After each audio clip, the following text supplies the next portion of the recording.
Ladies and gentlemen, it's a great pleasure to welcome you all to this meeting, and I'm glad to discover that there are so many of us who would like to benefit from the fortunate initiative taken by the John Adams Institute to invite the philosopher Stephen Toulmin to explain some of his views to us. Professor Toulmin, who is an old friend of our city and also of our university, is a philosopher, as you all know, of great repute. As you all know, he is a widely acknowledged expert in such diverse fields as ethics, philosophy of science, history of ideas, linguistic philosophy, and, last but not least, argumentation theory. In all these areas, Professor Toulmin has published books which testify to his profound insight, so that he has become a leading authority on a broad range of subjects. The scope and variety of his interests remind us of the Homo universalis cherished in an ideal in the 16th century Renaissance, probably Toulmin's favorite period. Stephen Toulmin was educated as a mathematician and physicist at Cambridge, England.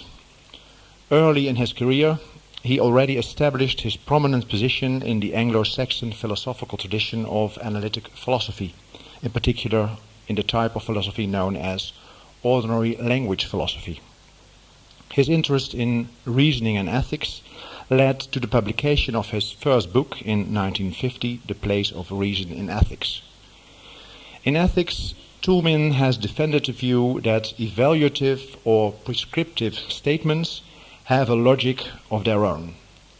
In dealing with evaluative terms, such as good, a distinction is to be made between their meaning, which is fixed, and the criteria for their application, which depend on the object to which the term is applied, and which are therefore field-dependent.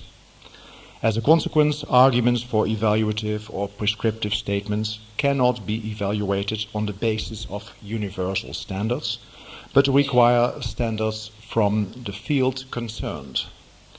Field dependency is the central notion in Toulmin's book The Uses of Argument, which was published in 1958 and caused a revolution in the study of argumentation.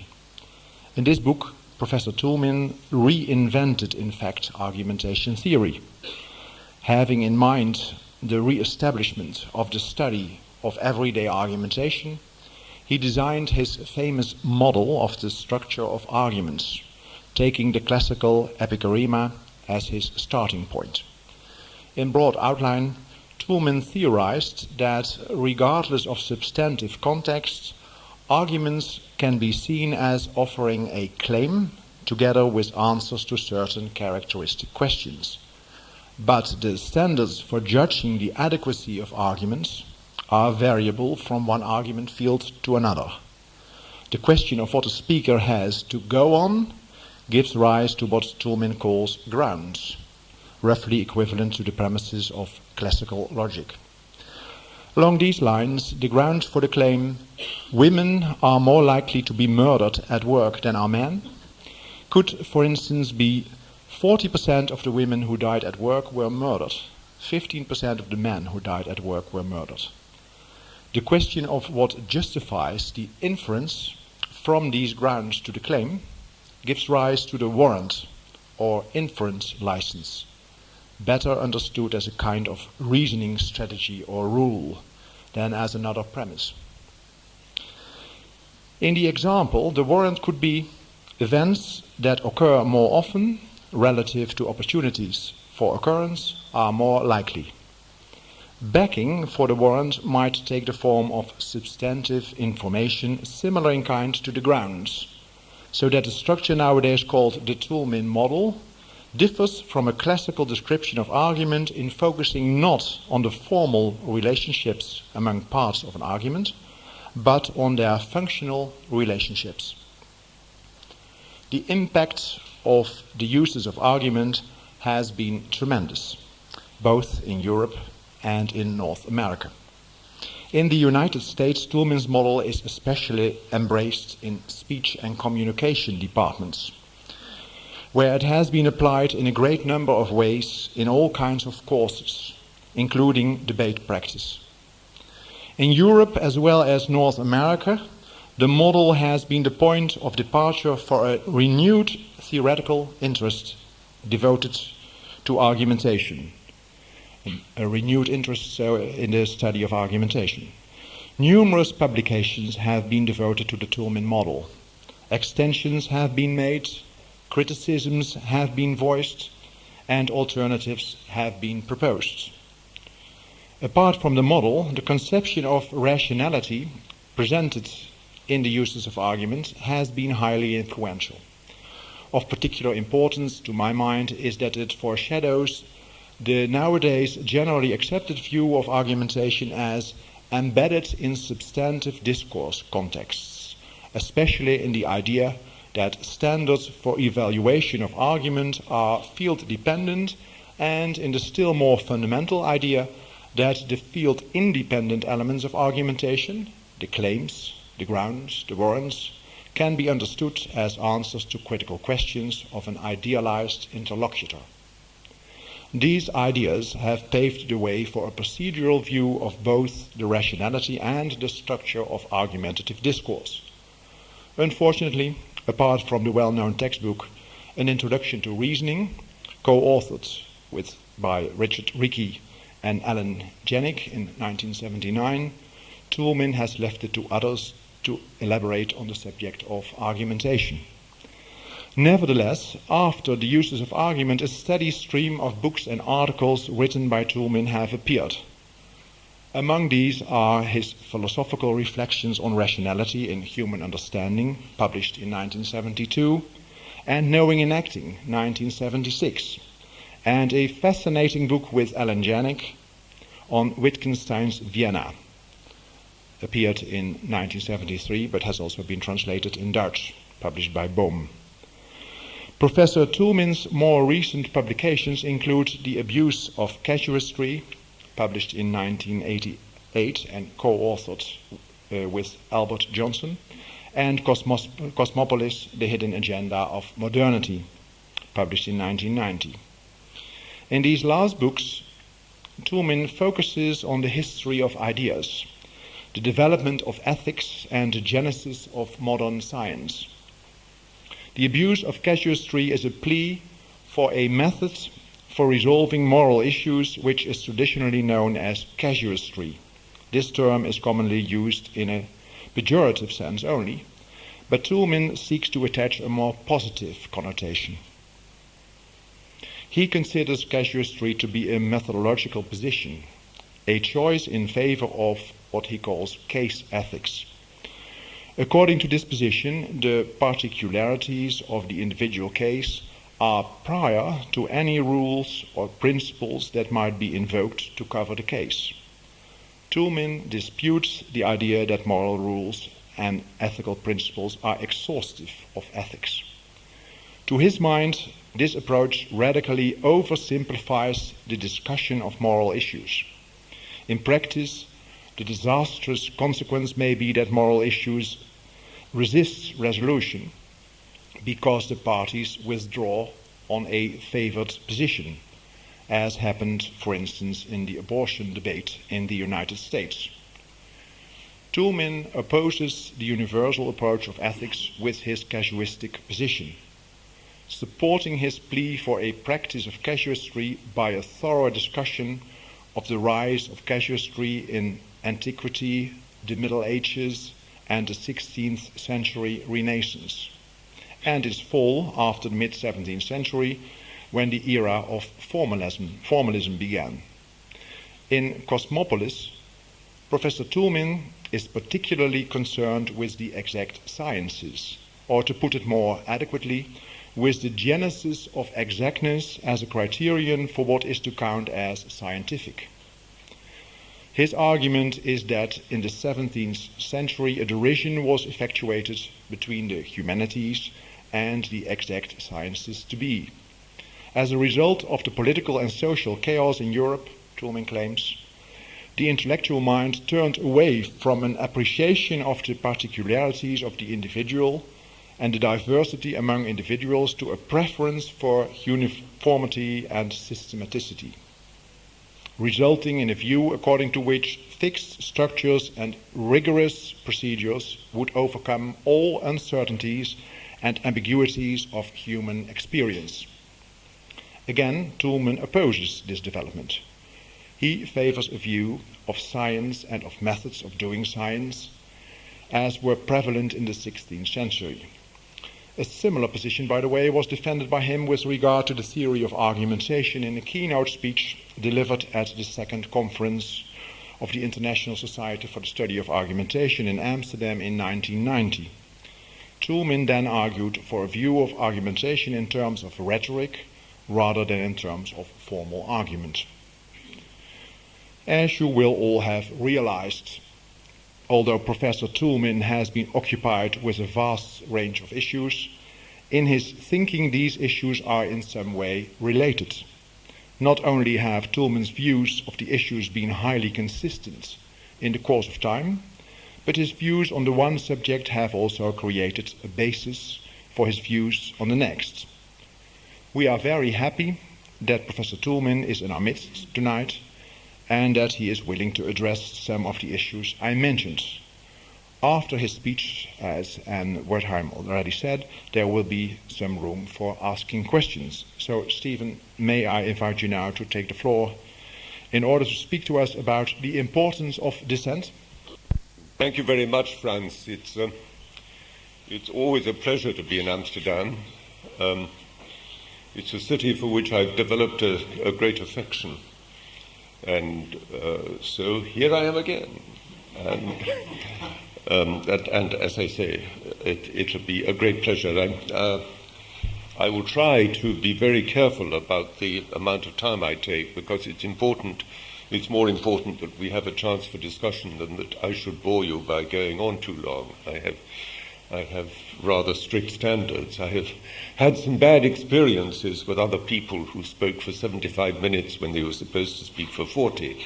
And I won't name names. We were talking about that over dinner. But at any rate, let us start and let us see how far we get.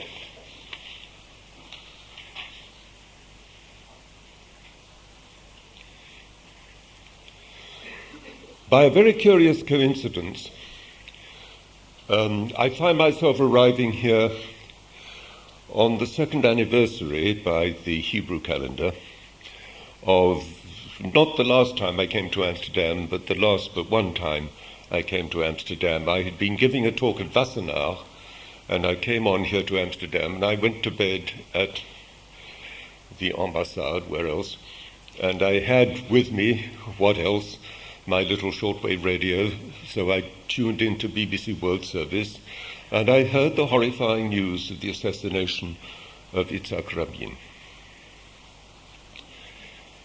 So the next morning, I felt that there was something that had to be done, I'm a goy myself, but there was an occasion when it was important to show concern. And so I went to the Portuguese-Israelitisch synagogue over on the Visserplein, and what I thought of, obviously, is Spinoza's synagogue, and I paid my respects as best I could to people there, because I thought it was important to make it plain to everybody that we were all suffering together. And on second thoughts, I realized that, of course, the important thing about calling it Spinoza's synagogue was that they expelled him from the congregation. And that's, in some ways, the beginning of the talk I want to make today, because I want to underline some things about what it means to say that Spinoza was a dissenter, and what the values are that are associated with the practice of dissent, and in particular the importance of the attitude that we ourselves adopt towards the people in our midst who beg leave to differ, who choose to express opinions which are not part of the currently established, currently conventional wisdom.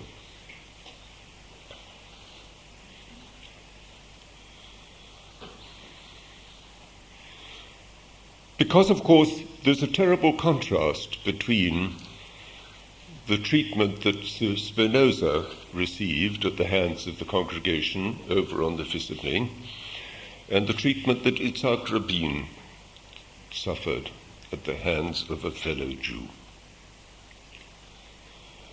And from this event, I want to talk about some distinctions that I think we overlook at our peril. And I want to encourage us all to avoid taking certain philosophical roads which, as it seems to me, lead us too easily in the direction of intolerance, of exclusion, and of hostility, which, in the hands of villains and scoundrels, too easily leads to violence.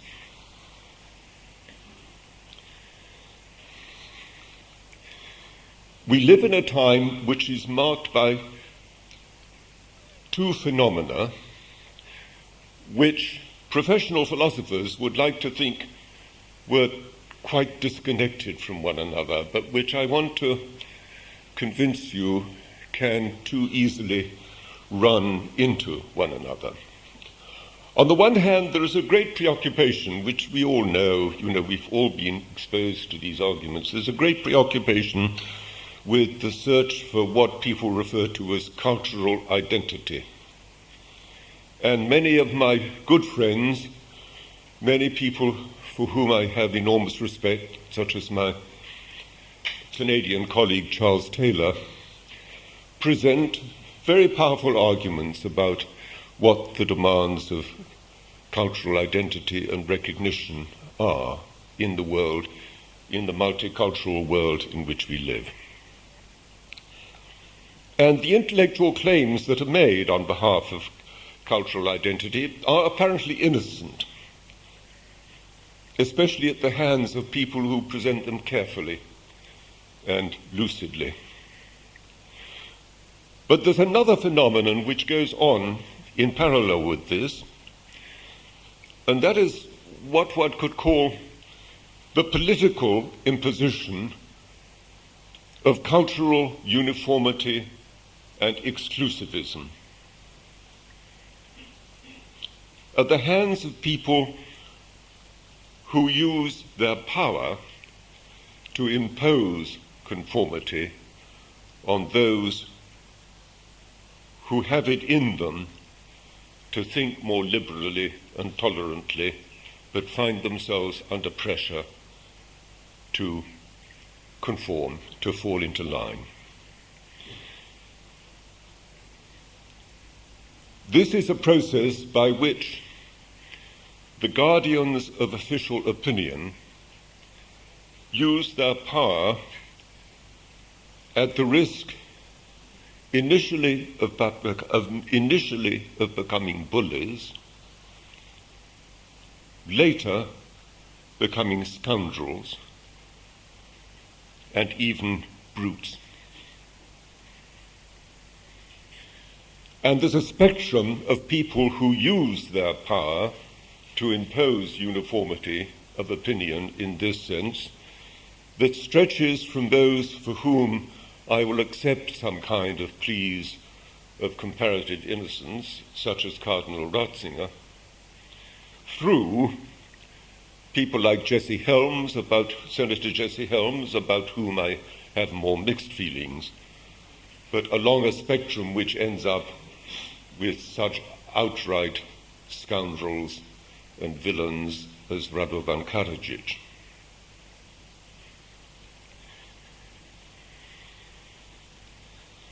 There are two events that have taken place in the last couple of weeks that help me in my own mind to clarify how I think we need to think about these issues of cultural identity, cultural recognition, and the rest.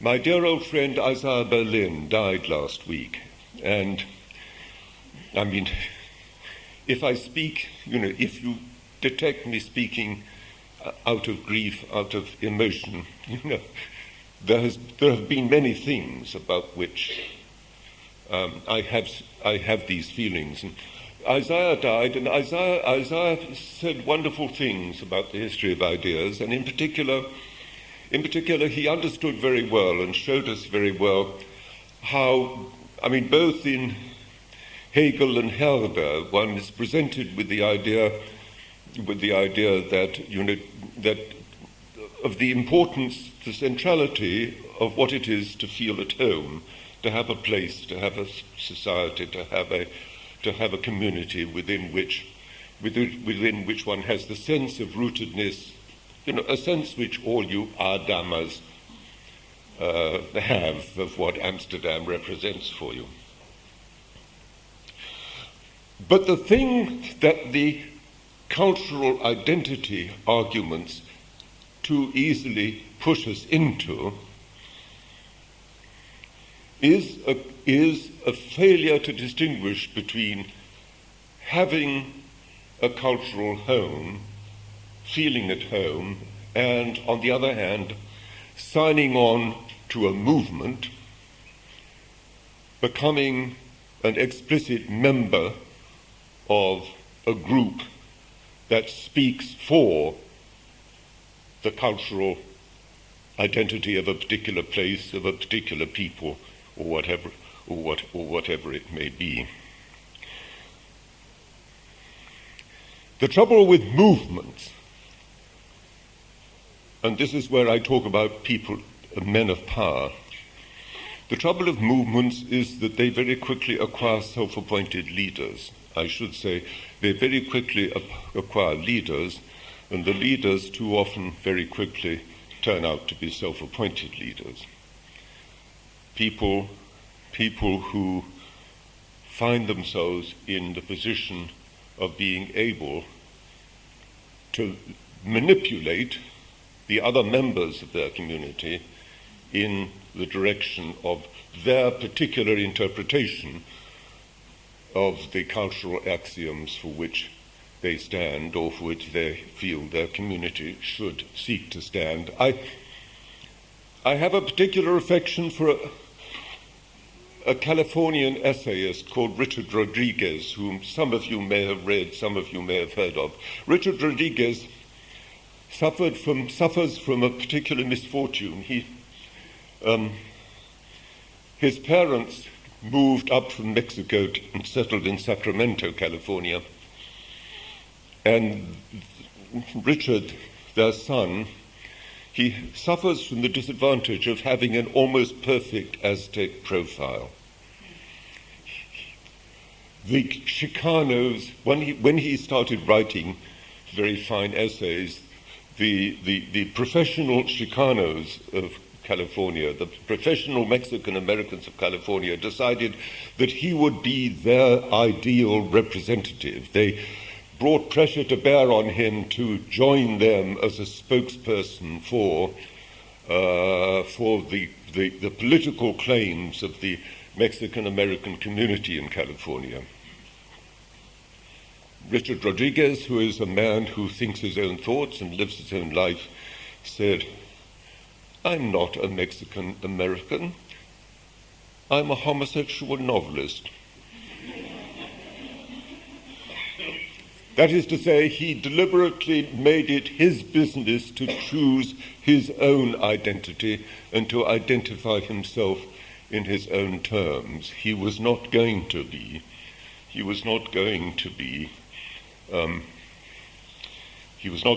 typecast by other people of inferior literary quality who saw the possibility of using him for their chosen political goals. The other thing that happened just recently was I received an email from a colleague of mine in international relations at the University of California, University of Southern California, drawing my attention to an article in the London Times on November the 3rd. This is a very interesting article for reasons which I'll try to indicate to you very quickly in a moment. This is a piece from the London Times about a man called Abdelkarim Soroush, who I have in fact met. Abdelkarim Soroush is a man who is an Iranian. He's an Iranian who in fact did a doctorate in the history and philosophy of science at London, and who's written some very interesting essays on 20th century European philosophy. He's a very perceptive and interesting and penetrating commentator on the significance of 20th century philosophy of science, and he's read it all, and he has a very good grasp of it. But at the same time, he regards himself as a good Muslim, and indeed there are many people who know his work and who have attended his lectures in Tehran and the rest, who speak of him under their breath as the Luther of Islam, the person who is really seeking to reformulate Islamic ideas in a way which fits in with the rest of the contemporary world and contemporary culture. He was in fact at my university briefly last year, and I was distressed to hear that when he went back to Tehran, he had been sacked from his job and had his passport taken away and was generally disgraced because he was inclined to say such things as that there could be no such thing as privileged interpreters of the Quran, so that the mullahs of Qom came under his harrow and found his views offensive. One of his last lectures, attended by thousands of Tehrani students, was disrupted by a mob of bearded street bullies brandishing a noose. However, it turns out that Soroush has been the beneficiary of this recent presidential election in Iran, and he was allowed, and the new president insisted that he should be given back his passport in order to go to a conference in Cyprus, and where he presented his views about the necessity of seeking some common ground between those who understood Western culture and the theologians of Islam.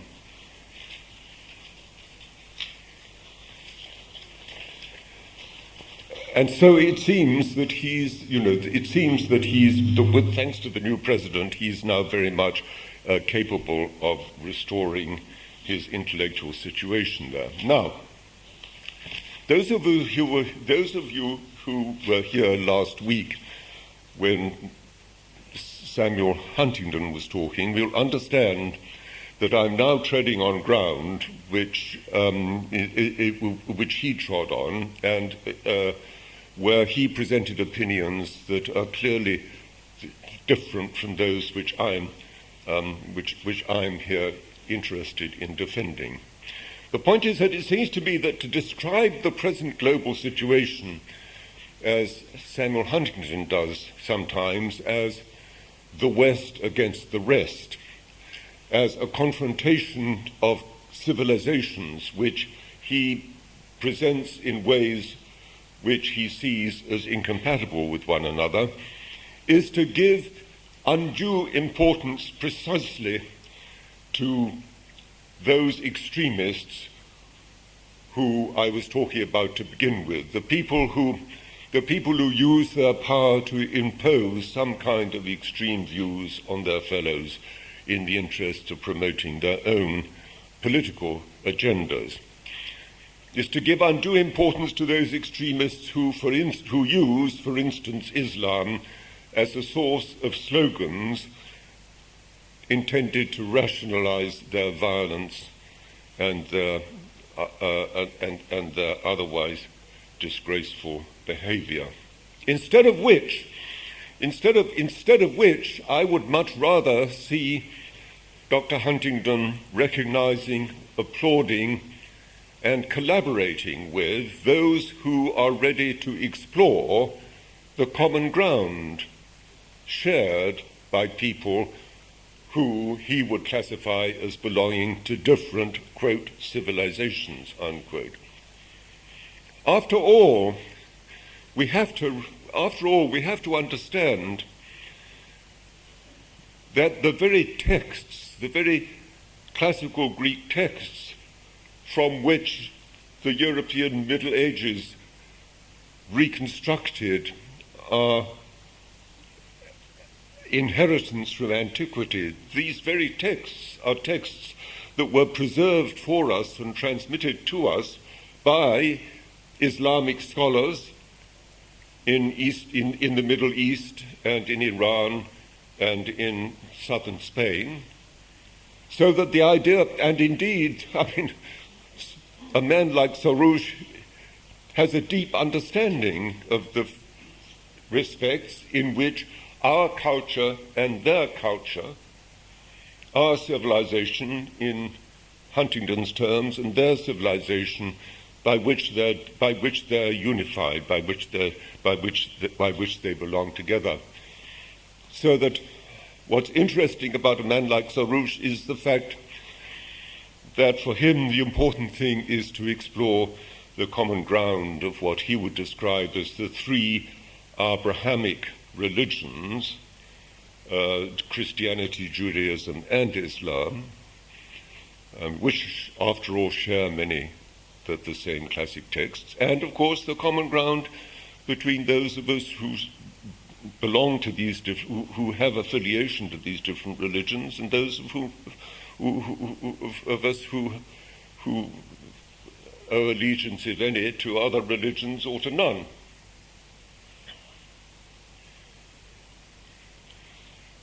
This is the same tragic mistake that our political leaders made in Bosnia, where again, instead of supporting and reinforcing those who were defending a multicultural society within which people with different ideas could share the same place, the same cities, the same concert halls, the same poetry readings and the rest, and connived at the political antics of scoundrels like Karadzic and Mladic and those other people who either are already or deserve very quickly to be at The Hague.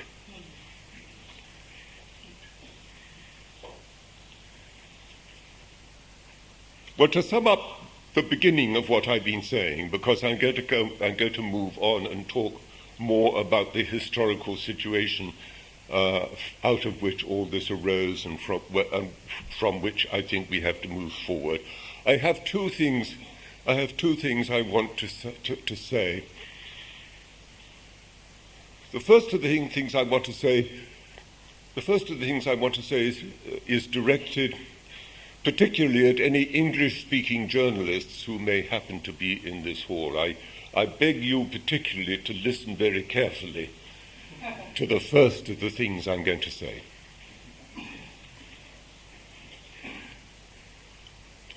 Because there are two words which mean quite different things in English, which are very sloppily used by politicians for for their own purposes, and by journalists who don't stop long enough to think, to realize that they know better. Those are, on the one hand, the word dissenter, and the other word is dissident.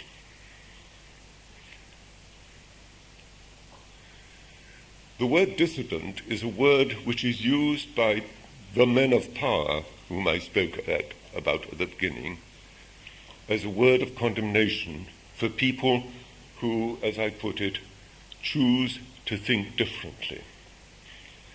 It's an insult word to mark off anyone who chooses to think differently as a troublemaker. The dissenter is almost by definition a troublemaker. I'm sorry, or if you want to treat a dissenter as a troublemaker, you call him a dissident.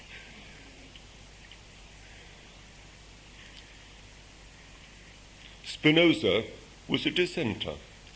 He and the rest of the congregation didn't get along in their opinions. He wanted to insist on things that the rest of the congregation didn't agree with. They were perfectly entitled to say, well, if that's your opinion, okay, go your own way. It's not part of our position. But they didn't send out a fatwa. They didn't make him a villain. They didn't make him an object of accusations of blasphemy. Well, they may have made him they may have described him as his views as blasphemous, but they didn't regard this as a reason for using violence against him. The man I gave my Thomas Jefferson lecture back in March about was Joseph Priestley, who was a man to whom I may return in a few minutes, but who had his house and church burned down in Birmingham, England in the 1790s and came and moved to America. He was, in fact, a friend of Jefferson's. I have a lovely letter that Jefferson wrote to him, welcoming him, applauding him, saying, welcoming him to the United States. I want you to understand the following, that very often, this is true even of my email from my colleague, very often people use the word dissident as though it was a purely innocent descriptive term. When people give you handouts, I'm talking to the journalists, when people give you handouts with the word dissident in, strike it out and replace it by the word dissenter. Understand that our intellectual and cultural situation will be desperate if we do not make room for people who choose to think differently. Those who speak of people who choose to be dissenters as dissidents, meaning to condemn them,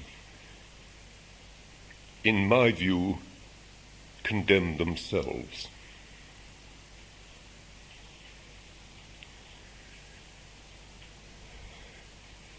When the State Law and Order Restoration Council in Rangoon makes rude remarks about Aung San Suu Kyi, when Cardinal Ratzinger makes rude remarks about Skillebeeks, when the Imams of Tehran make rude remarks about Abdelkarim Soroush, we understand very well the bad motivation of those who use the word dissident, and we understand very well, if we are on the qui-vive, we understand very well the shabbiness of the habit of refusing to let people express views which are not part of the accepted wisdom. What is sad in this respect is that we have so much ourselves fallen away from the practice of Voltaire, who, you recall, would say to his friends, "I disagree absolutely with your opinion, but I will fight to the death for your right to express it." This is the importance of dissent that I want to underline, and you'll forgive me if I say that much of the academic rhetoric about cultural identity and recognition and the rest comes from comes from those who are moving in the direction of what I regard as politically unacceptable distortions of the views of the people, the people they disagree with. Let me talk a bit. I have to talk a bit about the historical background, and here I'll be picking up some themes. Here I want to pick up some themes that I covered in the Cosmopolis book, and which Franz referred to in passing in his generous-minded introduction.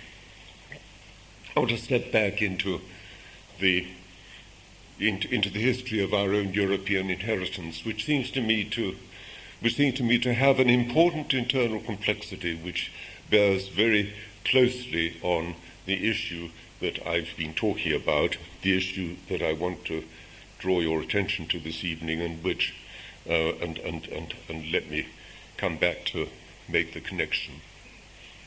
I see the starting point of so much in our in so much in this inheritance as having come is going back to the point at which it became economic to distribute texts in the form of printed books. I mean, I don't want to get involved in an argument about whether Gutenberg really invented movable type or whatnot. The point is that at a certain point, books became, thanks to Plantin in Antwerp and to Elsevier in the Netherlands, books became articles of commerce, and the result, and two things happened as a result of this.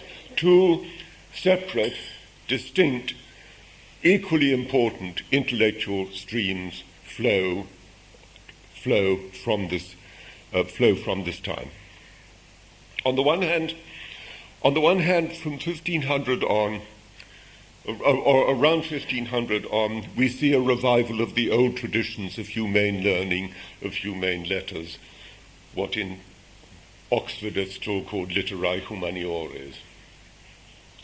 The worlds of learning, and thanks to printing, the worlds of learning and public service were open to a lay public who could now study texts that had been closed to them before.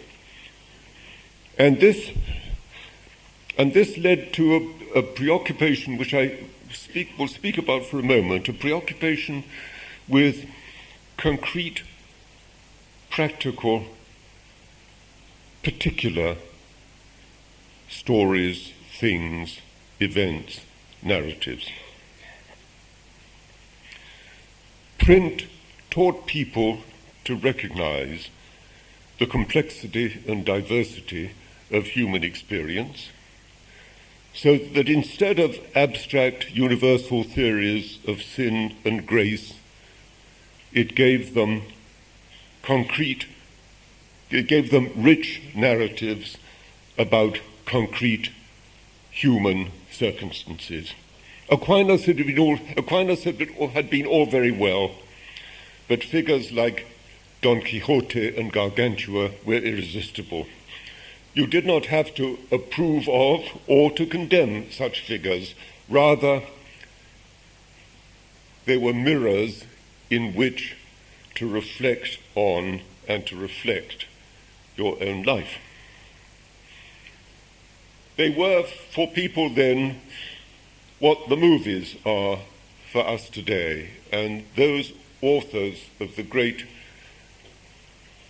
texts of the humanities of the 16th century were in this respect like today's movie makers, like today's filmmakers, 16th century writers in the humanities, from Erasmus and Thomas More to Montaigne and Shakespeare, presented readers with the kaleidoscope of life. We get from them a feeling for the individuality of characters. Nobody could mistake Hamlet for Sancho Panza or Pantagruel for Othello. What count are the differences among people, not the generalities they share. I read a fascinating commentary that the southern novelist Eudora Welty wrote, again recently, on the occasion of the death of the fine English essayist V.S. Pritchett, who died a few weeks ago at the age of 96. This is a lovely passage, forgive me if I read it out for you. She says, "The characters that fill Pritchett's stories, erratic, unsure, unsafe, devious, stubborn, restless and desirous, absurd and passionate, all peculiar unto themselves, hold a claim on us that cannot be denied. They demand and get our rapt attention, for in the revelation of their lives, the secrets of our own lives come into view. How much," she ends, "how much the eccentric has to tell us of what is central." What I love about this passage is what I love about these remarks is the way in which what Eudora Welty does is to capture that about the particularity of the humanistic tradition of the 16th century, which moves us in a direction contrary to that of 17th century natural philosophy, 17th century natural science. What an unscientific thought, you might say. What an unscientific thought Eudora Welty here offers us, that the eccentric explains the central rather than the other way around. No wonder the humanities, no wonder the humanists contributed as little as they did to the creation of the exact sciences. As late as 1580, Montaigne still questioned whether any universal theories about nature were possible at all, let alone mathematical theories like those that Newton was to produce. Given the uncertainties, ambiguities, and disagreements in our experience, that ambition struck him as presumptuous. But the new lay culture was to produce this other quite different inheritance, and where we stand now is in a time when we are finally compelled to bring together and find ways of reconciling our inheritance from the humanists with our inheritance from the exact scientists. The creation of the exact sciences was in this respect a separate 17th century story, in which the interest was to develop views which were abstract rather than concrete, theoretical rather than practical, universalizing rather than particularizing, and were directed at the development of a new kind of intellectual rationality, quite distinct from the sort of reasonableness of the literary and humanistic writers of the 16th century. In particular, and here is something which my friend Al Johnson and I wrote about in the casuistry book. In particular, it's important to understand that for the first 1500 years of the Christian tradition, the first 3/4 of the Christian tradition to this date, there was room for multiple moral opinions. There was room for multiple interpretations of what. There was no possibility, not even any serious goal, of trying to turn ethics into the sort of puritanical, principle-based, deductive arguments that we're confronted with nowadays. Things have not always been this way. Things have not always been that way, and they don't have to be that way. Medieval rulers, for instance, never exerted the kind of exclusive sovereignty that nation states came progressively to claim for themselves after the mid-17th century Peace of Westphalia.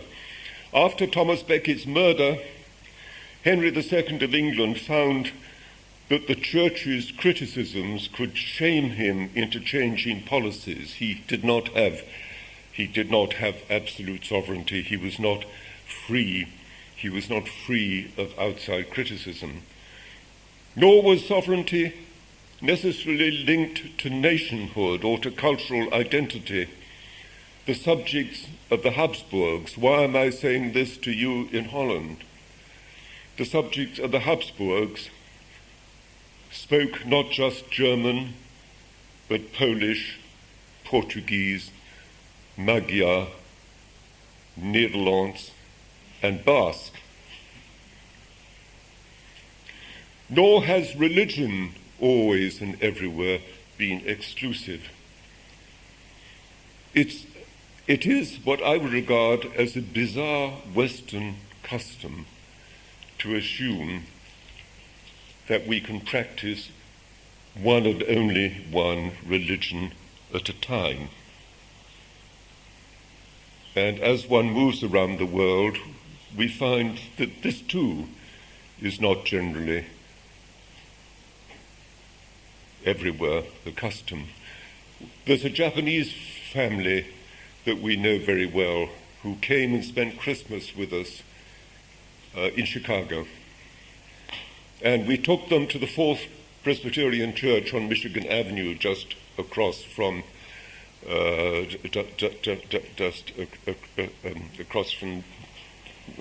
across Michigan Avenue from not the Sears Tower. It doesn't matter. Anyway, we took them there and for a Christmas carol service, and I was amused to see that my friend Yoichi Arai, who's the engineer who was responsible for supervising the construction of the artificial island in Osaka Bay for the new Kansai airport there, I was amused to see that he was singing the carols from memory. So I asked him about this and discovered something which I suppose I ought to have known, which, because I didn't know it, perhaps many of you don't understand, don't realize too. Well, I mean, that he'd been to a Dominican school as a teenager and had learned all the carols when he was in school. And indeed, he and his wife have two daughters, one of whom is going to a Quaker school in Tokyo, and the other of whom is going to an Anglican Episcopalian-run school. I thought the Japanese believed in Shinto. I thought the Japanese were Buddhists. Of course they are. They're baptized into Shinto. In the professional classes, many of them get married as Christians, and they're buried as Buddhists. And never for a moment does this seem strange to them. And this is not just some bizarre 20th century consumerist eclecticism in the realm of ideas. One of my favorite books, along with Tolstoy's Anna Karenina, is Murasaki's Tale of Genji. You read the tale of Genji, back in the 900s, they're already mixing Shinto and Buddhism. So, I myself think that what we're affected by at the present time is the spectacle of people of other religions who feel moved to reenact the kinds of horrors that our ancestors lived through during the religious wars of the Renaissance and the early modern period, in the name of religion, as a result of being misled by Westerners brought up in the nation-state tradition into thinking that one can have only one national loyalty, only one religion at a time. And that we should practice, perhaps, we would do well to practice opening ourselves to the liturgies of different religions and building the parts to which we find ourselves resonating into our own lives in the way in which members of the Japanese professional classes do. I have to pull my argument together.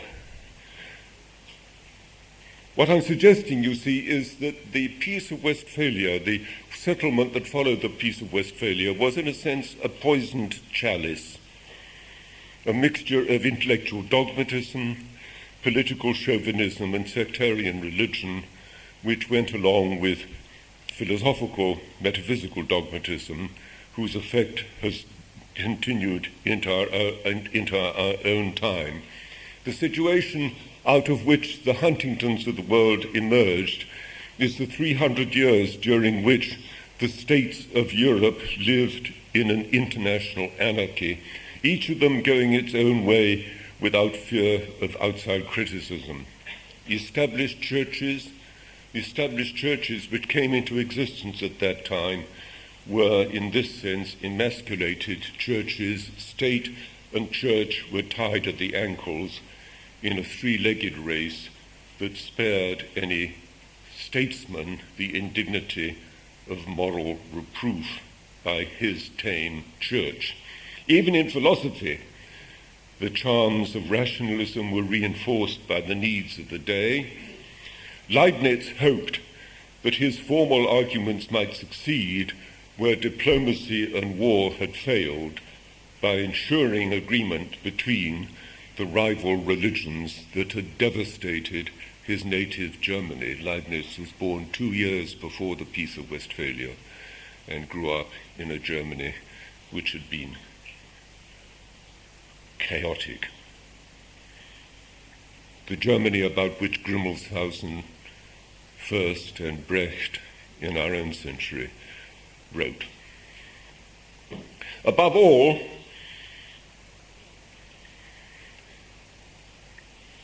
the devices that we invented in the 17th century, the nation state and the rest, these devices have outgrown their initial efficacy, and at the end of this terrible century that we've lived through, don't for a moment forget what an awful time it has been for many millions of people.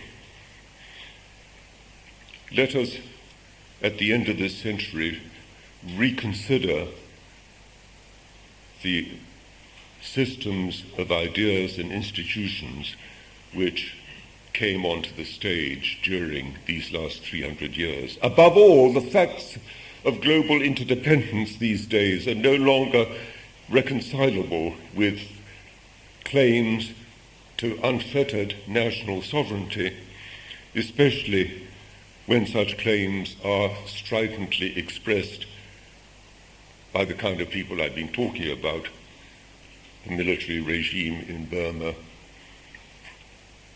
Saddam Hussein, Milosevic, and the like. I say the word dissident is a knife in the wound, so far as I'm concerned. The word sovereignty also seems to be one which is used more often by scoundrels than by people who are seriously paying attention to the institutional demands of our own time. I want to pull this together in the following way. It's interesting to look back and see that for the image that he chose to give of the 17th century sovereign state, Thomas Hobbes chose the sea monster that he called the Leviathan, and this was a natural image for a theorist from the British Isles. Nowadays, a nuclear superpower calls to mind rather a 900-kilo gorilla who sleeps wherever he pleases. The general interest, however, lies not in increasing the authority and power of nation-states, but rather in moderating it.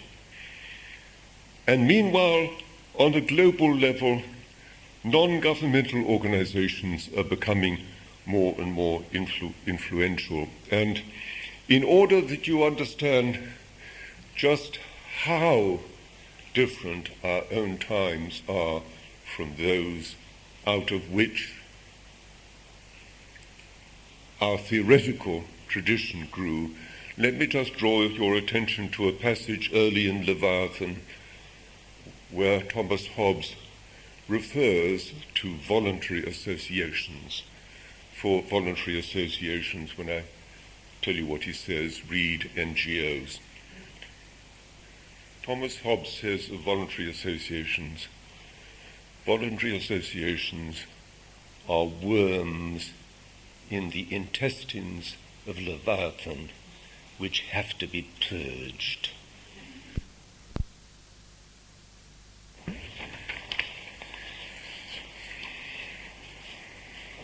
If I speak with feeling about these subjects, it's not only because I've had occasion to mention friends who've recently died, it's also for other reasons which are partly professional, partly personal.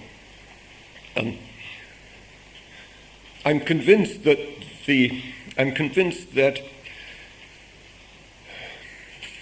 dissenters have a special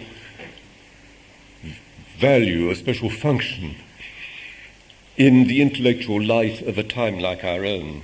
John Dewey, in his book Reconstruction in Philosophy, quotes the English scientist C.D. Darlington saying, "It's no accident that bacteria were first understood by a canal engineer, that oxygen was isolated by a Unitarian minister," that's priestly, that the theory of infection was established by a chemist, the theory of heredity by a monastic schoolteacher, and the theory of evolution by a man who was unfitted to be a university instructor in either botany or geology.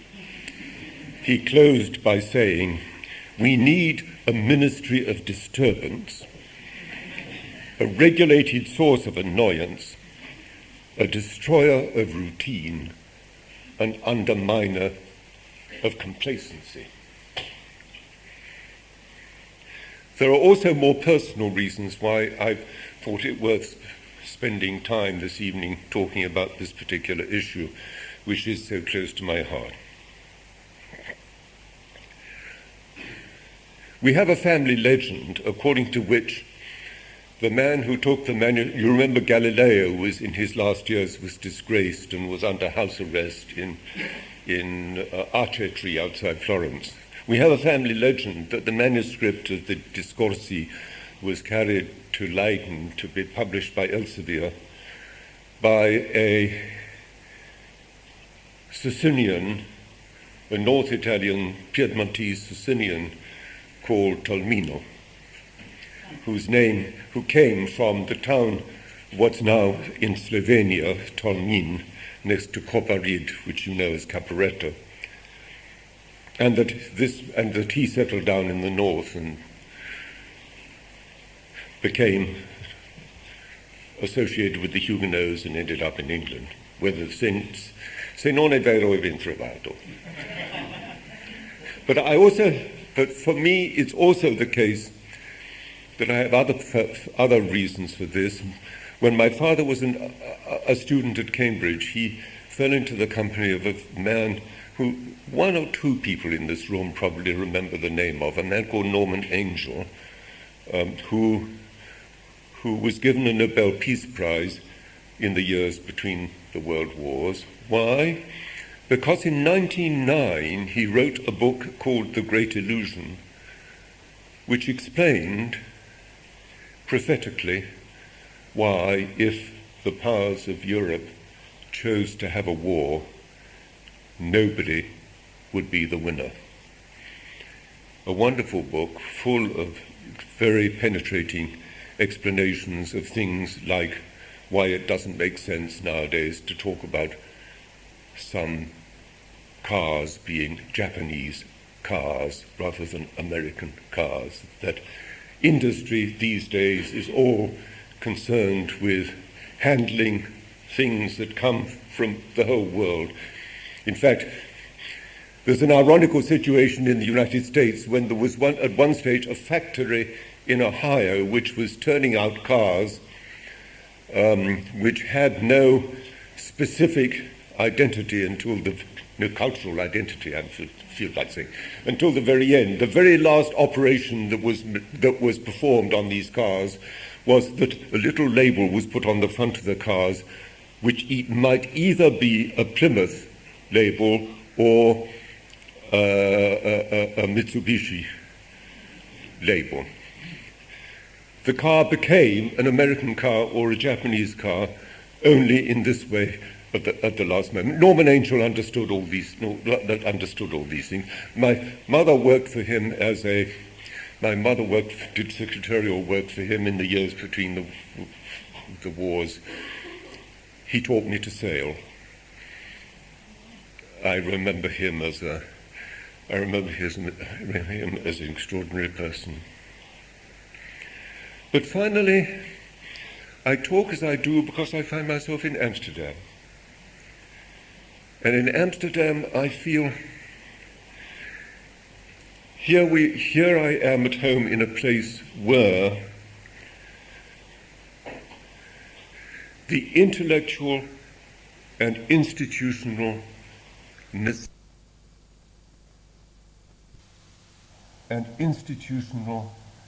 necessity of non-governmental organizations is understood, has come to be understood by people in their bones. And I think if there's a city where many of the things that I've said to you this evening really go without saying, this is it. And I want in this respect to express my gratitude, and the gratitude that I think civilized people the world over should have for people in the Netherlands who have had this sense for hundreds of years of the interconnectedness and overlap which human beings of all social and cultural backgrounds possess as their birthright. Adam's treasure.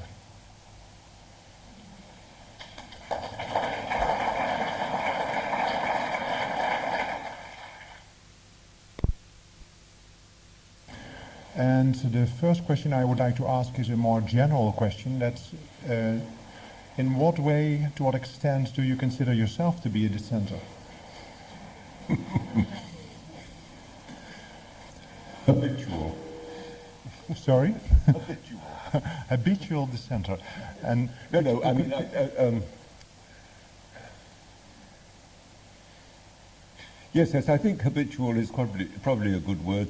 I mean, to put the point another way, I recognize in retrospect how far the subjects I've chosen to write about are ones in which I thought that there was an element of intellectual bullying going on.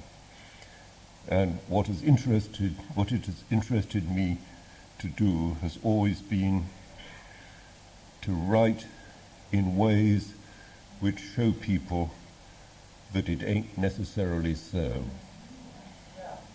Is that wisdom you have acquired afterwards, or is that something you already knew when you started off as a philosopher?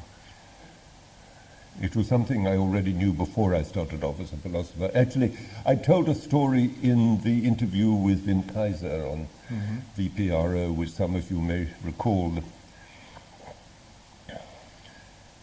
My father was an extremely intelligent and very just man who ought to have been a professor of economic history and would have been if he'd been born at a different time.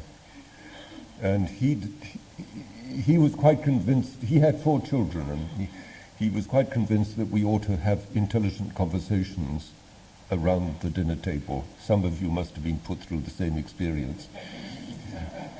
But what would happen was he'd raise some issue and we'd start talking about it, and at a certain moment he'd realize that the conversation was getting out of hand. And then he would pull himself up and clear his throat and say, "Excuse me." And then he would tell us the truth with a capital T. But he never was able to, he never bothered to explain to us what were his grounds for putting forward the particular views which he then presented us as the truth. My elder sister would burst into tears, go out, slam the door, and lie under her bed. I just shut up. I just clammed up. So in a certain sense, all of my career has been conducted as an example of what the French call l'esprit d'escalier. I mean, I have been an epistemologist because I have been trying to reconstruct the arguments that I should have been able to produce off the cuff to explain to my father why it was that his demand that we should conform to his vision of the truth should be accepted. So, so in this sense, when I went to Wittgenstein's lectures and discovered in him such a clear demonstration of the necessity of Pyrrhonism, of classical skepticism, it was, so to say, for me, it was reinforcing the courage of my own previous convictions. It wasn't a new position that he converted me to. It was, so to say, well, what I say, a way of reinforcing the courage of my own.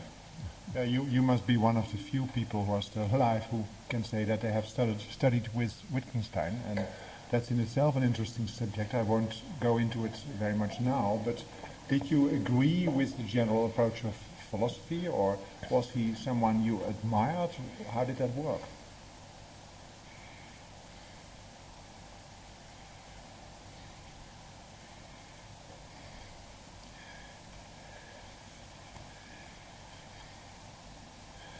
Wittgenstein was, I mean, depending on how you judged it, he was either the best or the worst teacher. The best possible or the worst possible. He was the worst possible teacher in the sense that he didn't give anybody anything to write down. He didn't tell them anything. He was the best teacher in the sense that what you saw was somebody applying to his own thinking standards of criticism more severe than you realized were possible.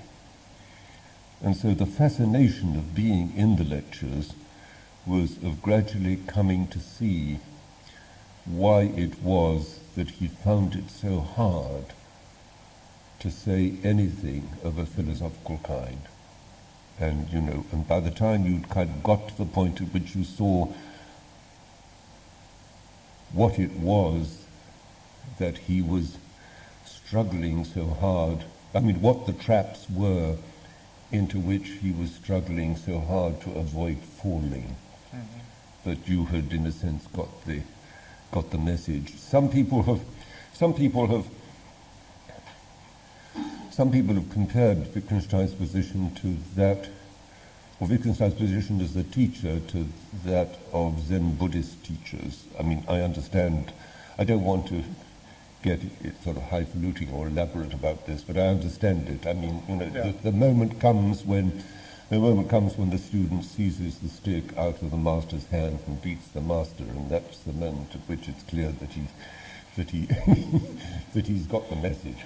Yeah, I'm a bit ashamed to say that he probably would not have survived our current day evaluation systems in the University of Amsterdam.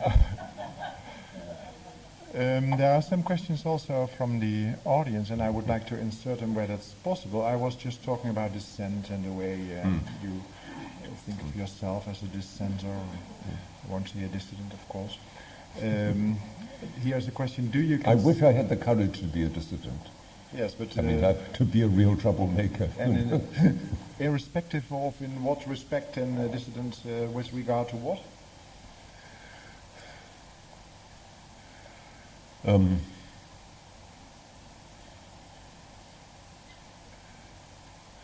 Well, one of my very good friends is a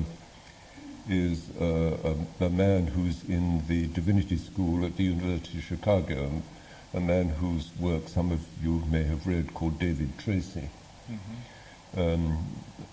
David Tracy is, I mean, he is a Catholic priest. He teaches theology at the University of Chicago. As such, he has a certain freedom. However, in the long run, it didn't stop Ratzinger from summoning him for a dressing down, for a bullying session in Rome. I resent that kind of thing. Yeah, I mean, I think it's a misuse of priestly power and curial authority. And in this respect, I mean, when Sarouche says there should be no sense that anybody in Islam has the authority to tell other people what to believe, I think that this should be true of all institutional religions. And so that to that extent, and this is another sort of aspect of my family background, to that extent I remain more a Quaker than anything else. I mean, I find if we are to be religious, it is essential that we should not be dogmatic. And it's dogmatism. Dogmatism exercised in the name of a community, a culture, a religion, a nation, whatever. This is what I was kind of painfully explaining my reasons for struggling against. You were also quoting, I think, Voltaire in talking about the defense of freedom of speech and etc. And there's a question from one member of the audience who wonders what would happen if the dissenters, or whatever you would call them in that case, would be, let's say, propagating an undemocratic, let's even say a fascist cause.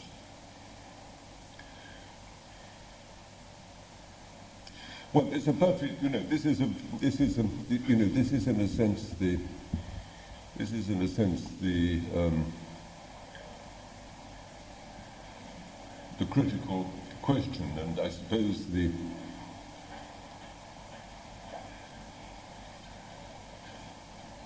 let me be specific about this. Let it be, I have very mixed feelings about the fact that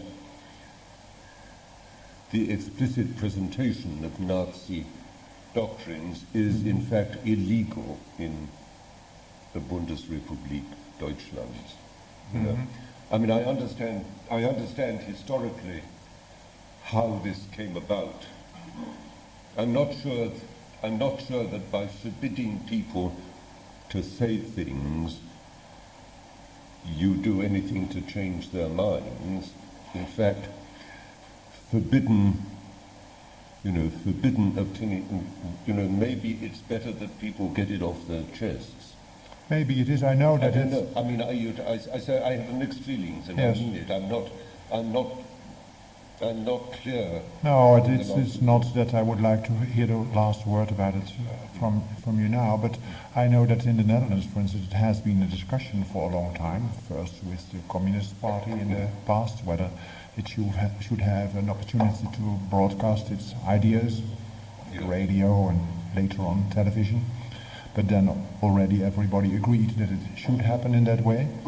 And now with a party, Centrum Partij, right-wing party, very right-wing I should say, and many people disagree, having the same aims or the same goals in mind about what would be the right policy, and then I wonder how that would relate to Voltaire's. Yes, well, I think, yes, I think the 20th century has been a century marked by the misuse and overuse of state power, so that I think I'm on the whole inclined to think that, I have a certain sympathy for moving in a kind of anarchic direction. But not. And this is not a matter of principle. I think it's the easiest thing. It's the easiest thing in the world to think. Oh well, all we have to do is to pass a law. But is it not necessary that there are certain preconditions fulfilled in order to live up to that ideal? I can imagine that even you could defend the position that having a strict system of what is allowed and what's not allowed in certain respects is the best guarantee against arbitrary decisions and against all kinds of things that can happen to people which make them unhappy, to say the least. It's an arguable issue, and I think I would want to deal with it, as you won't be surprised to hear, on a case-by-case basis. Forgive me. If you don't mind, then I'll go on to the next question. That's it concerns more or less the definition of dissenting, and let me do this case by case. Do you consider, for instance, here it says it's not so much a case, an unscientific approach to problem solving as dissenting, or would you say the way in which people tried to construct gold in the time before Newton? Or Newton himself. Or Newton himself, for that matter, yeah. How do we decide what's unscientific in advance of having tried these things out and found that they didn't work? I don't know. I mean, look, there's a preliminary distinction to be made. I mean, there aren't many alchemists around in or within easy reach of Europe these days. I once looked for them in Morocco. I was finally told I wanted to make a film about the history of alchemical ideas, yes, which I did in fact make. But I tried to find this man who E.J. Homeyard said was still alive in Fez. But I was, by the time I got there, I was told by the local people with whom I finally got in touch that he died 7 years before. And then, but then this was the charming thing about it.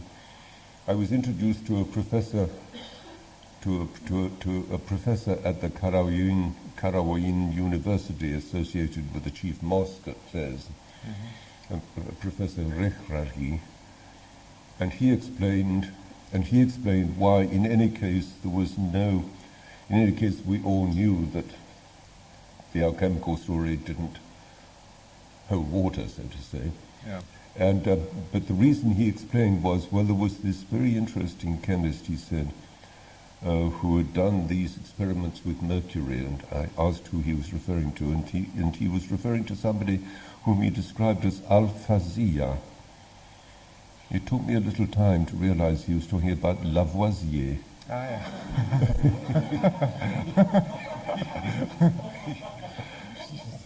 So that the answer is, in this respect, there has been a flowing together of the Islamic and Western European traditions, and Lavoisier's work is known under the name of Al-Fazir among Western Muslim Moroccan scholars of these matters. I'm sorry. Okay.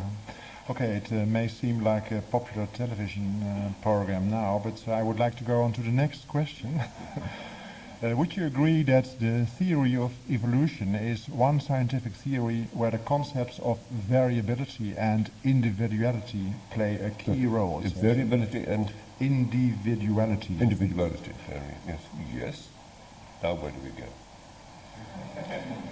The problem is that this is a question from one member of the audience, but it may be that that particular member cares to add to this question by elucidating it. If the thrust of the question was, it concerns the theory of evolution. I get the point. I get the point. The point was, I made a distinction. I suggested that a concern with particularity and individuality was the preoccupation of the humanities, and a concern with universality and necessity and the rest was the concern of natural sciences. Right.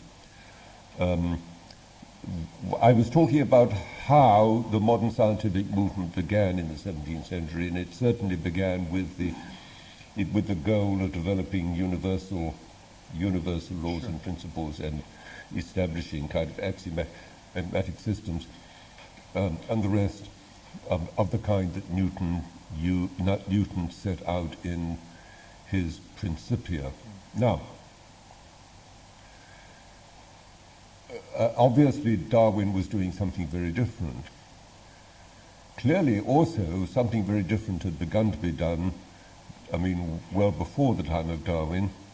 It's very interesting, for instance, a book to which I return from time to time is Immanuel Kant's 1755 book called the Allgemeine Naturgeschichte und Theorie des Himmels, the General Natural History and Theory of the Heavens, in which he uses basically a Newtonian idea in order to develop an evolutionary history of how the physical cosmos came into existence, so that the idea that Newtonianism was, so to say, a science, was essentially a science of the eternal structure of the natural world, didn't last all that long, even though, as a dream, it continued, so to say, to hover over the thoughts of natural scientists for a very long time. More important, however, and this is where my present concerns are much more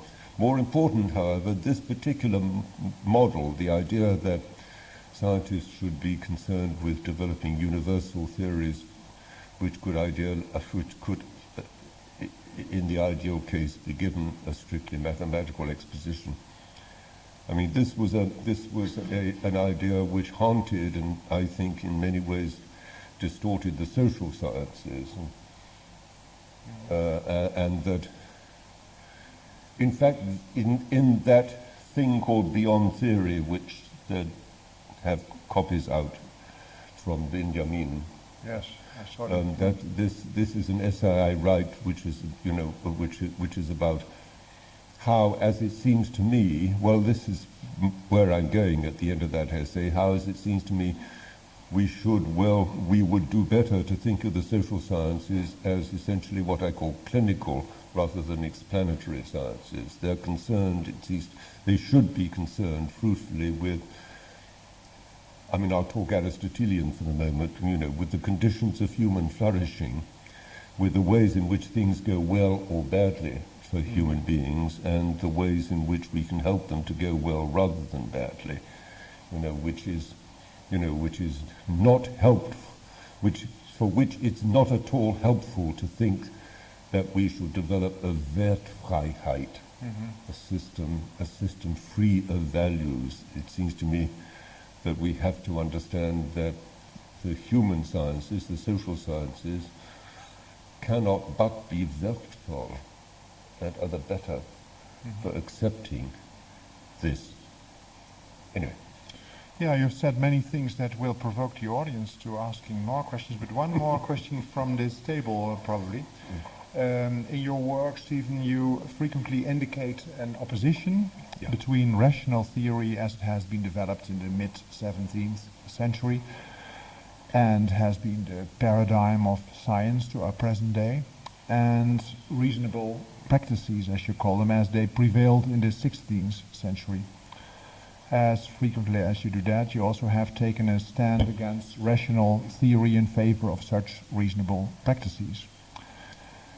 What I would like to ask you now is to explain to us what exactly is, in your view, so bad about rational theory and what is so good about reasonable practices, to put it simply.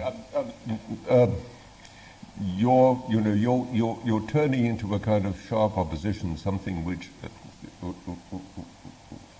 for which I'm much more concerned that we see things in their proper relationship to one another. And actually, what I said at the end of my answer to the last question comes in very much. Yes. I mean, for instance, as I was having a discussion with Der Kaiser last evening about this and saying, what I understand about I spent about 15 years working for 1 or 2 days a week with practicing physicians, and it was one of the best things I ever did for myself to get a feeling for really what the Lebensform of being a clinical physician is, what it's like to be a doctor, what you're up to, what the enterprise is from which you work. And it really turned me into an Aristotelian in a sense, because there's a point in the book 1 of the Nicomachean Ethics where Aristotle explains how there isn't any room for university, that there are fields like ethics in which there's no room for universality and necessity of the kind that you find in planetary astronomy or geometry.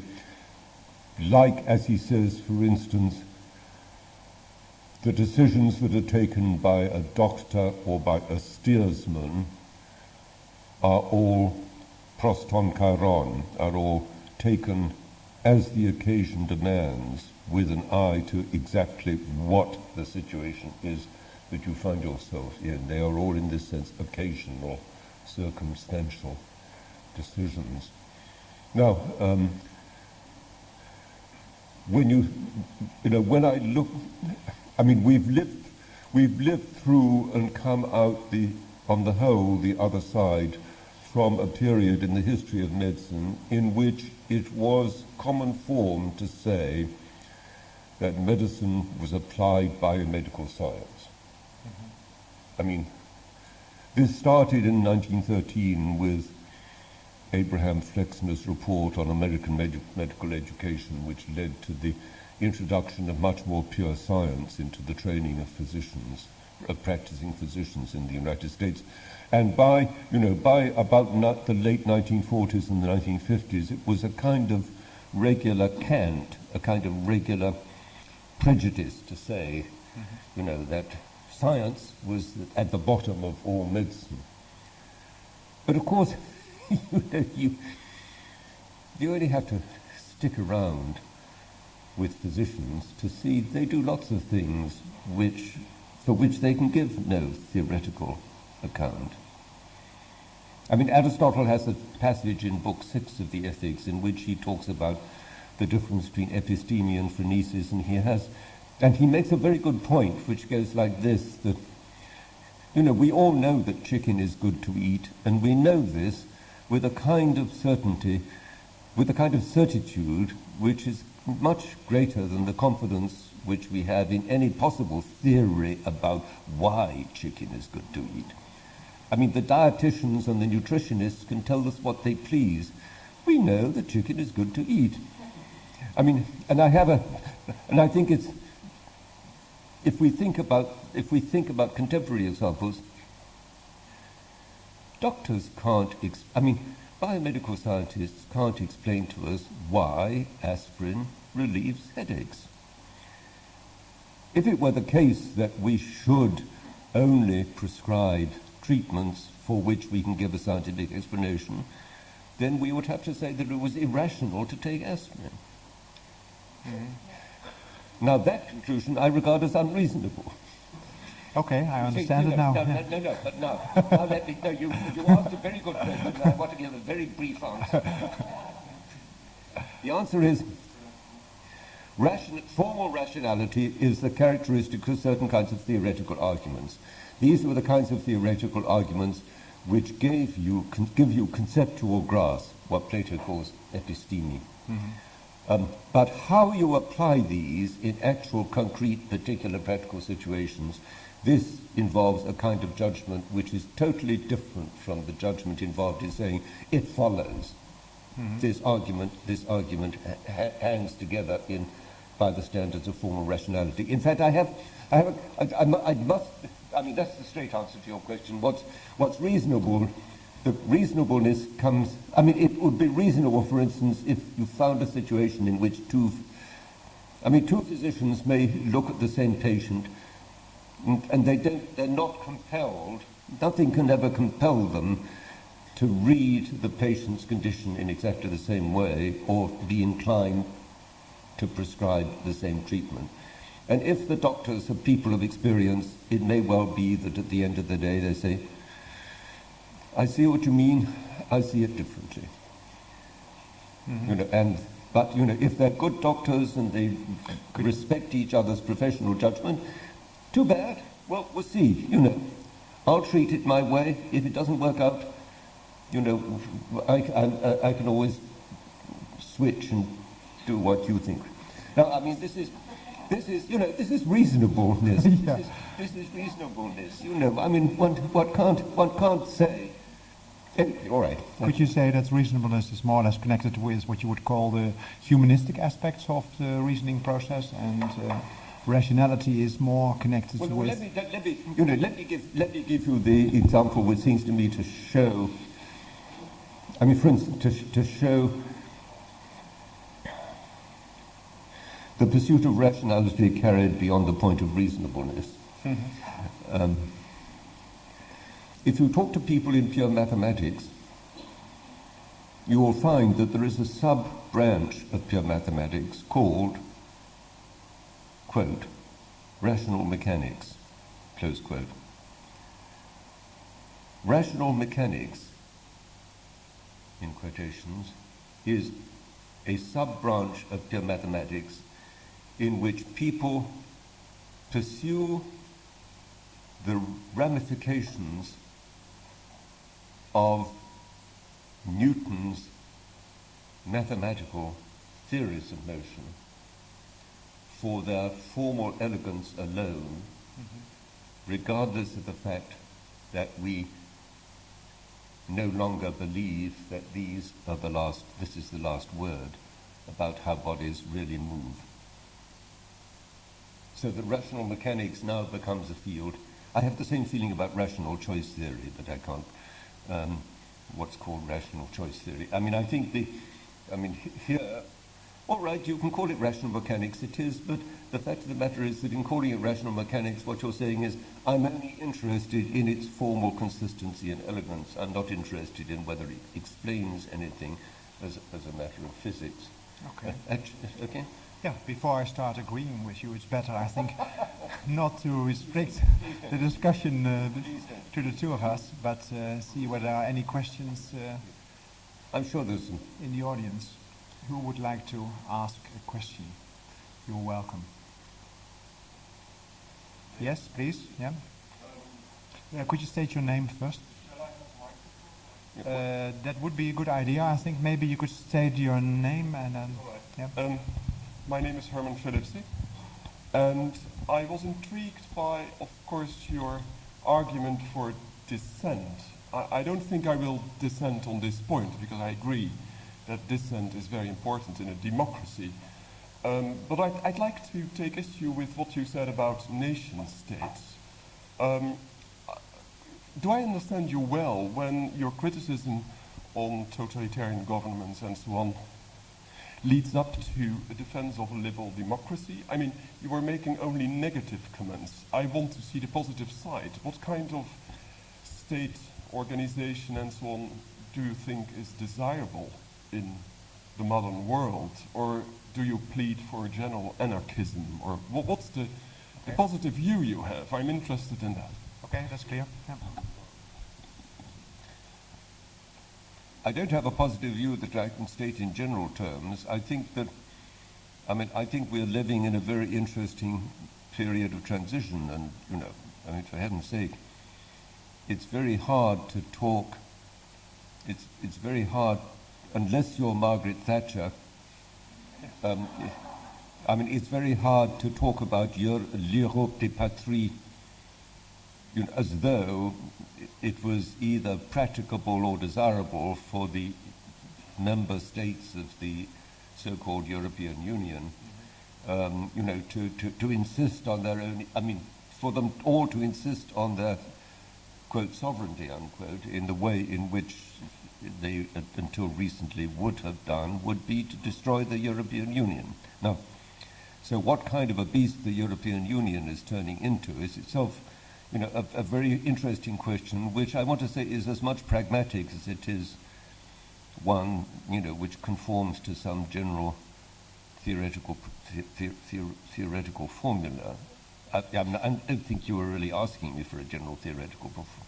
Well, I was just asking whether you think a defender of the liberal democracy, of course, such centralized state power doesn't exist in this. Well, hang on a moment. This is a point at which this is a point at which we're plunged right into the middle of a whole lot of contemporary arguments, which I think rightly have to be carried forward in their full complexity. There was an interesting article recently in the New York Times, which drew a distinction which I think about a good deal, a distinction between liberal constitutionalism and democracy. Let me say something which may scandalize hearers at first. Be scandalized at first moment. I think it's a great mistake to insist on the claims of democracy in isolation from the claims of liberal constitutionalism. We've had plenty of examples. For instance, I have friends in Stockholm. There's a very interesting ex-Swedish Foreign Service officer called Stephen Toulmin, who runs an International Institute for Democracy and Electoral Assistance. And, he's very much one of they run this group, which is, I won't go into the details about it, but they make it their business to provide teams of people to go and help supervise other people's elections. But we've had plenty of examples of what happens if you run elections, formally speaking, in a situation where the institutional framework within which these elections will alone be capable of being effective are absent. Some colleagues of mine went out to Angola in '92 to supervise there was a perfectly well-run election in 1992. Unfortunately, Savimbi was only prepared to accept the results of the election provided he won it. And, he wasn't interested in being the loyal opposition. And, so that to that extent, in the absence of traditions of liberal constitutionalism, democracy is a kind of vain and impractical instrument. So, you see what I'm saying? This is part of a much larger debate. But so that to that extent, I think the phrase we tend to use the phrase liberal democracy in a way which runs together democracy, electoral democracy and liberal constitutionalism, without understanding that in some ways the demands of liberal constitutionalism are even more demanding, that the conditions of liberal constitutionalism are even more demanding than those of electoral democracy. and that there's a kind of system of institutional layers which are dependent upon. Okay, thank you very much. Okay. If you don't mind, and if Mr. Phillips doesn't mind, then we go on to the next question. Yes, I know. There's also a question here, but let's first go to that other questioner. Yes, I mean, maybe you can also state your name. And my name is Jan Steenhausen, and I read your book Cosmopolis, and I had the impression that you are very pessimistic about the future of philosophy. You say something about after the instructive work of Wittgenstein and Heidegger and Dewey, there's not much left for philosophy apart from being commentators. And I think that it makes me compare with music. A lot of people still say until Webern, there's no more new music to be made and develop. But you will see it happens. You need a new, fresh, important mind, and there will be no end to real philosophy, I think. Well, hang on a moment. Let me say, let me gloss what you say. I mean,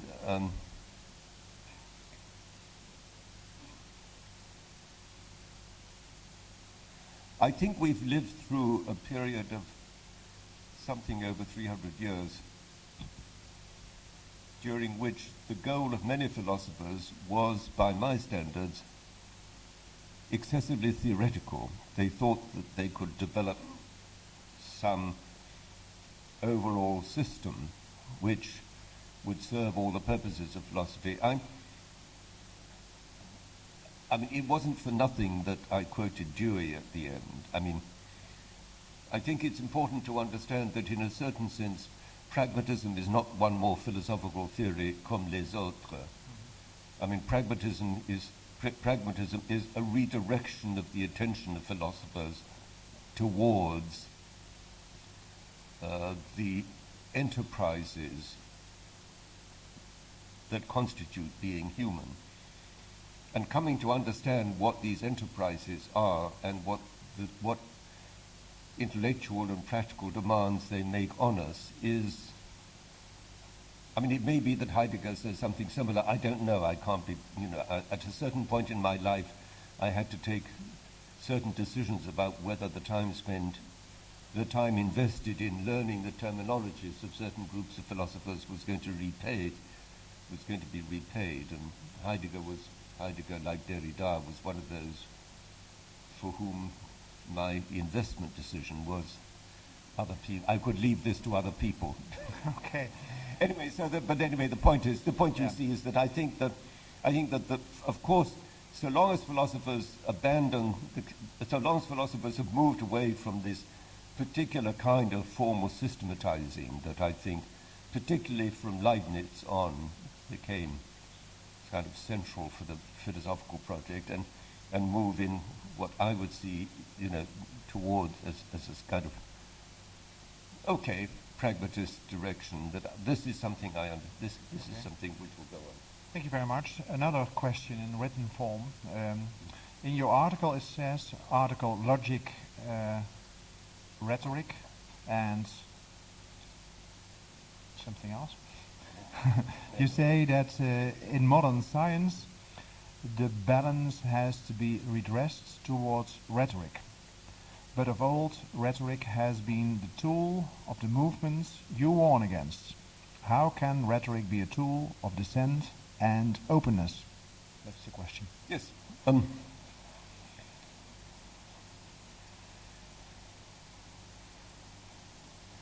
People expect an awful lot in a few words. Yes, that's what we do. We are Dutch.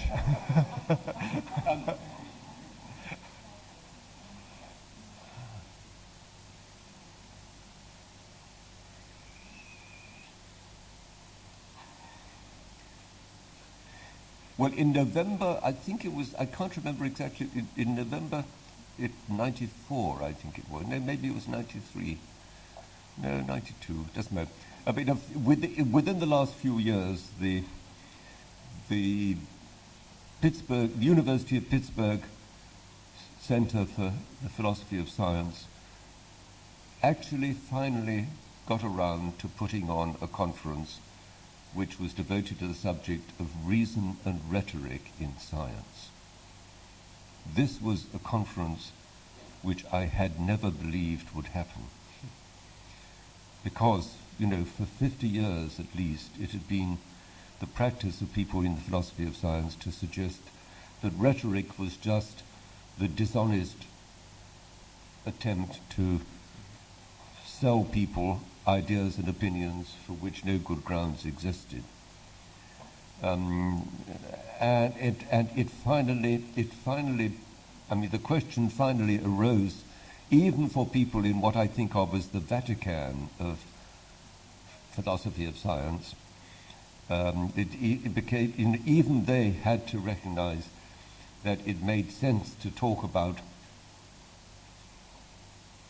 the way in which scientific arguments were addressed to the understanding of their hearers, which is what I understand by the term rhetoric. And so I only want to say, before we say rationality and rhetoric are incompatible, we have to look and see more carefully what the art of rhetoric was about and what the traditions of rhetoric are really there for. Because it seems to me... Is that not what always happens, that one redefines rhetoric then? Well, I think...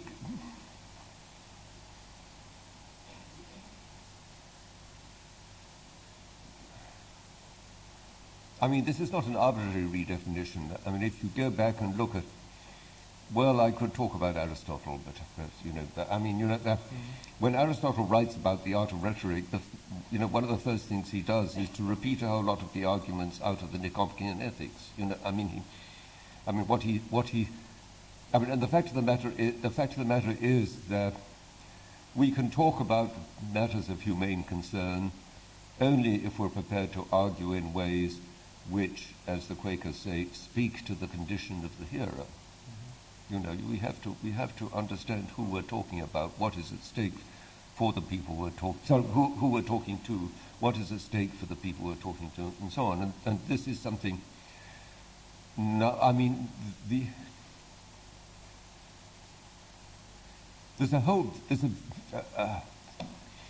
I have a terribly bad habit which I picked up from Lawrence Stern's Tristram Shandy, of going off into digressions and digressions on digressions. I'm tempted to...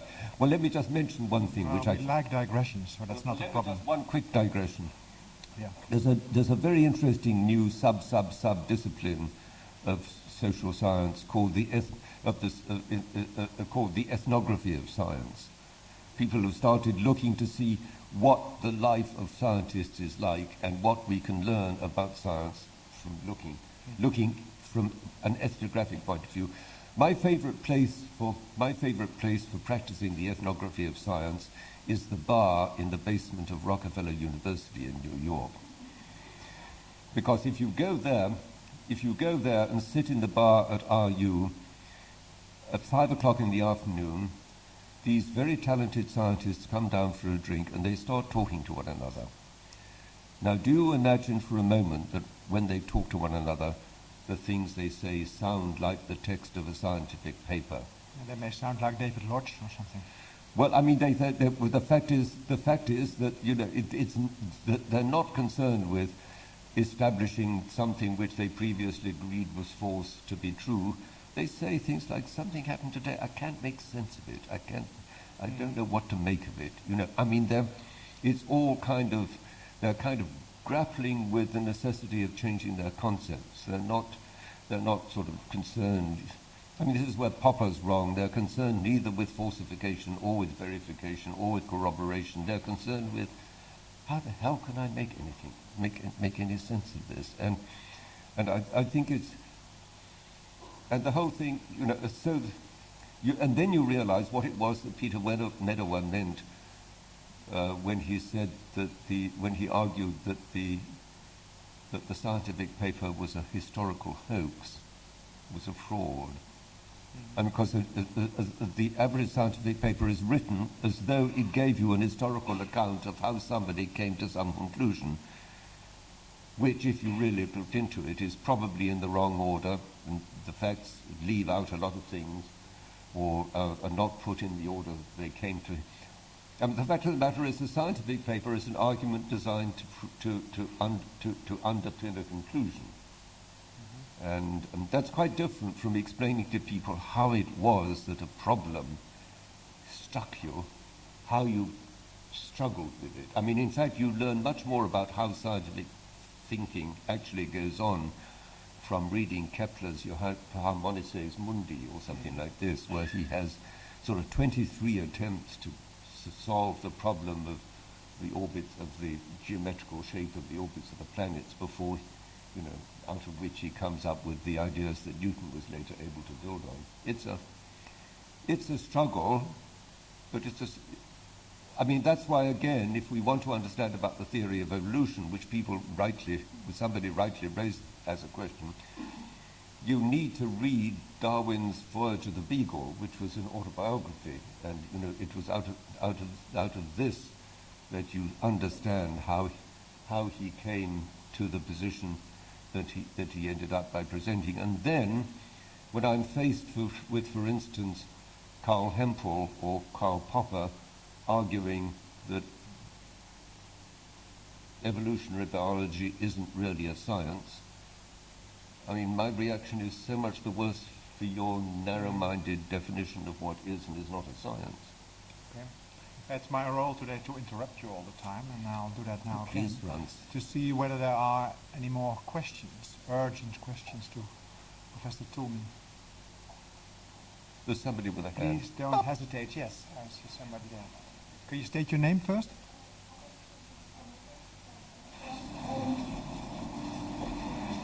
My question was recently dug into by a French author, which might have heard of, by the name of Dependency. He wrote a book on, it's called The Forbidden Debate, or the Divine Technique. And this field is political economy, and addresses very strongly how in recent times economic debates have narrowed down to focusing on very specific criteria. Out of that, he develops quite a strong and general and broad socio-economic argument about the debating space that is left in this societies by this particular configuration of our economic sphere. I was a bit surprised that you focus so much attention in your talk today on the political institutions, and the examples you gave was about political organization and non-governmental organizations. And if you forgot what you just bring in, which I see is kind of conceptualizing, globalizing, cultural environments. And I wonder how you would think you could still dissent in such. Okay, could you hear the question?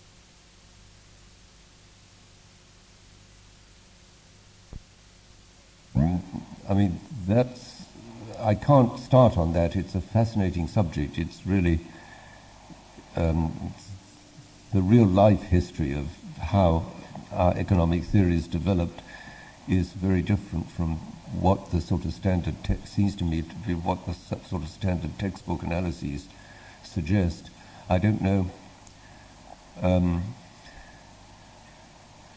I really avoided talking about theoretical economics simply because that would lead to a digression which would be intolerable. And I'm sorry. Would like. Force you to address economic theory as much as economic sphere really. But I think that is also the point that Wittgenstein is addressing. Well, look, hang on a moment. Let me give you very quickly the form of an answer to that question. I talked earlier about the reasons why the reasons I had in mind for thinking that the social sciences should much better be thought of as clinical than as explanatory. And this allows me to explain with some quick examples why my prejudices move in that direction. Because it seems to me that the economists who I learn from the economists who seem to me to be saying something which engages human experience at the kind of level that I think we need to do intellectually and also personally or emotionally, that these people are in many cases people who come from developing countries. And I have in mind, for instance, Amartya Sen and Partha Dasgupta, both of whom come from India. Because it seems to me that if you grew up as an economist in India, it must be obvious to you that how you use economic analysis to discuss the problems of life, of the economic problems, the economic aspects of the problems of life of the people that you're concerned with, you have to take the historical and cultural conditions of their life into account. I mean, if I were to start on talking about this at length, I would give you some horrifying examples of cases where economic analysis has been conducted in ways which totally ignored the specific cultural historical situation to which the analyses were addressed, and as a result generated near disaster in the worst cases and folly in all of the cases. So it's in this sense, I think, it's very that the economists who I respect are the ones who understand that, that just as every doctor has to pay attention, first of all, to the history of the particular patient whose condition they're concerned with at a particular moment, so economists have to pay attention to the history, which includes the cultural preconditions of the situations that, about which they're seeking to give policy advice. And I am afraid that this understanding is not universal among economists at the present time, though once again, not only so as to flatter my hosts, I will say it seems to me that that there are many Dutch economists who understand this better than some in America and Stockholm and various other places that Okay, I'm afraid that we must leave it at this compliment for the Dutch. That seems a good way of ending. Okay. No, but because of the time, in view of the time, I think it's time to stop this session. I would like to thank you very much on behalf of myself and the audience. Thank you. Thank you.